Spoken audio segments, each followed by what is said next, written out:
Quando Copérnico propôs a ideia de uma Terra que se move no século XVI, o conceito de inércia ainda não era compreendido. Havia muita contenda e muito debate a respeito da Terra se mover ou não. A quantidade de força necessária para manter a Terra em movimento estava além da imaginação. Considere um pássaro parado no topo de uma árvore muito alta. No chão, abaixo dele está uma minhoca gorda e suculenta. O pássaro vê a minhoca e mergulha verticalmente durante 1 segundo para pegá-la. Porque a Terra se move a 30 km por segundo e o pássaro está voando, isso seria impossível, pois a minhoca teria sido deslocada para outra posição devido ao movimento da Terra. Assim seria impossível para um pássaro mergulhar em uma linha reta e pegar a minhoca. Isso era o que a maioria das pessoas pensava até a chegada da Revolução Científica. Porém, não só a Terra está se movendo a 30 km por segundo, mas também a árvore, o galho da árvore e o pássaro. Todos os objetos, incluindo o ar e a neblina, estão se movendo a 30 km por segundo. Logo, quando o pássaro mergulha do galho, seu movimento lateral inicial de 30 km por segundo permanece inalterado.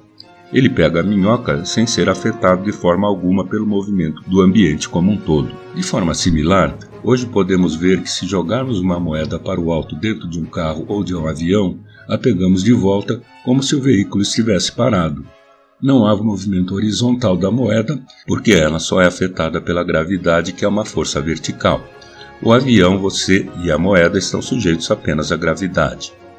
Até o século XVIII, as pessoas tinham dificuldades com ideias como essa, porque não estavam acostumadas a se locomover em veículos rápidos.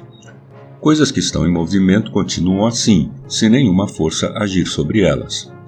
A inércia é o princípio de que um objeto tenderá a continuar em movimento em velocidade constante e em uma única direção constante, a menos que algo haja para alterá-los.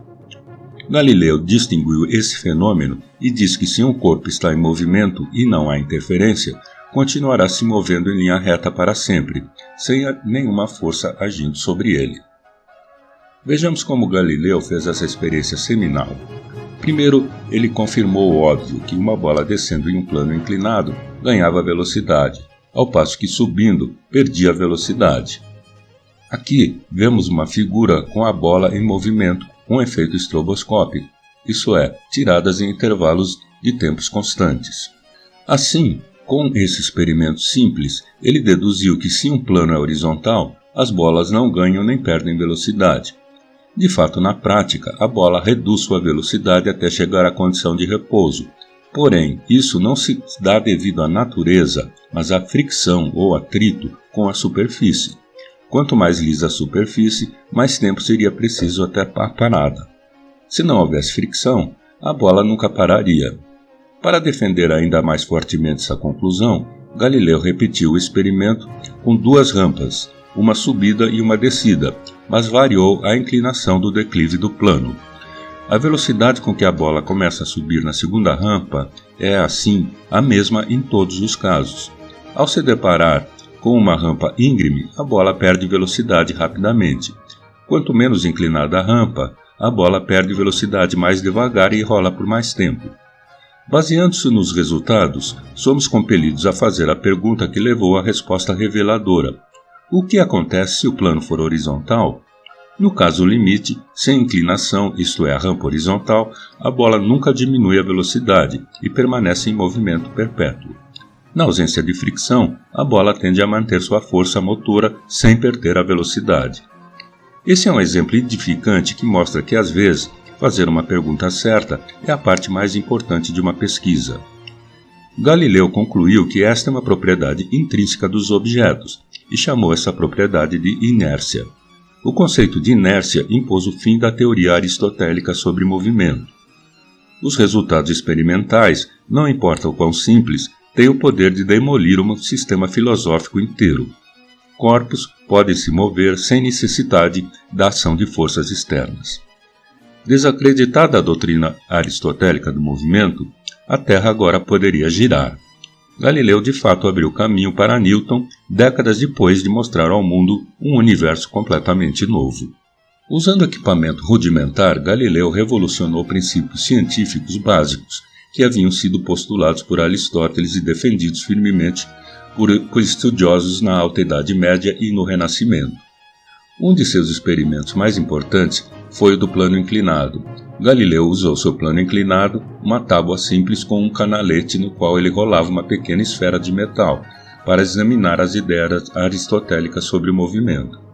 Esse experimento iluminou a noção de aceleração, um estágio do movimento ignorado por Aristóteles e pela maioria dos seus seguidores.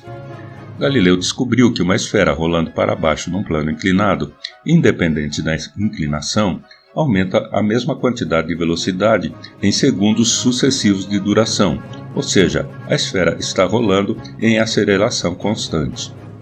Matematicamente, isso é equivalente a v igual a at, onde v é a velocidade, t é o tempo e a é a aceleração. Por exemplo, uma esfera rolando para baixo num plano inclinado num determinado ângulo aumenta sua velocidade de 2 metros por segundo a cada segundo em movimento, ou seja, a aceleração da esfera é 2 metros por segundo ao quadrado. A velocidade da esfera em qualquer instante depois de ter saído do repouso é simplesmente igual à sua aceleração multiplicada pelo tempo, v igual a at, igual a 2t. Computando a velocidade para cada segundo, nós temos V0 igual a 0 metros por segundo, V1 2 metros por segundo e assim por diante. Então ele descobriu que quanto mais inclinadas as rampas, maior as acelerações. Mas Galileu não parou aí. Ele descobriu que conforme a esfera está rolando pela rampa, a distância percorrida parece aumentar de uma maneira mais do que proporcional. Por exemplo, depois de 1 segundo, a distância percorrida pela esfera é de 1 metro. Depois de 2 segundos é de 4 metros, depois de 3 segundos é de 9 metros e assim por diante. A sequência para as distâncias totais aumenta em um valor não em proporção com o tempo, mas com o quadrado do tempo. No movimento em que a velocidade aumenta numa medida constante, essa medida é definida como aceleração A e aí escrevemos A igual a ΔV sobre ΔT, que é igual a V2 menos V1 dividido por T2 menos T1. Para simplificar, consideremos T1 igual a 0 e T2 qualquer tempo t arbitrário. Também faremos V1 igual a V0, a velocidade no tempo 0, e V a velocidade no tempo t. Então, A igual a V menos V0 sobre t menos 0 e V igual a V0 mais a t. Assim, a velocidade aumenta linearmente com o tempo. Para determinar a distância s percorrida por um corpo, se movimentando em linha reta, e com aceleração uniforme, começamos pela velocidade média, Vm, considerada no intervalo de tempo ΔT. Então, Vm igual a V0 mais V dividido por 2. Por definição, S igual a Vm vezes T. Então, S igual a V0 mais V dividido por 2 dividido por T.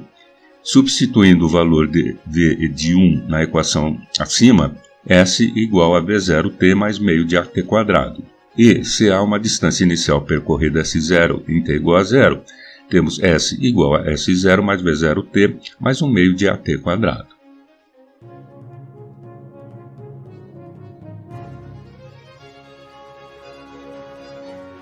As equações 1 e 2 são as duas equações fundamentais do movimento linear com aceleração uniforme.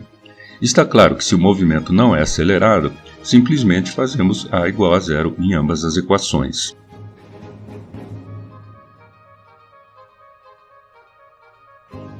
A primeira das 3 leis do movimento, formuladas por Newton, diz que um objeto em um estado de movimento uniforme permanece nesse estado a menos que uma força externa seja aplicada. Isso é essencialmente uma reformulação do conceito de inércia de Galileu.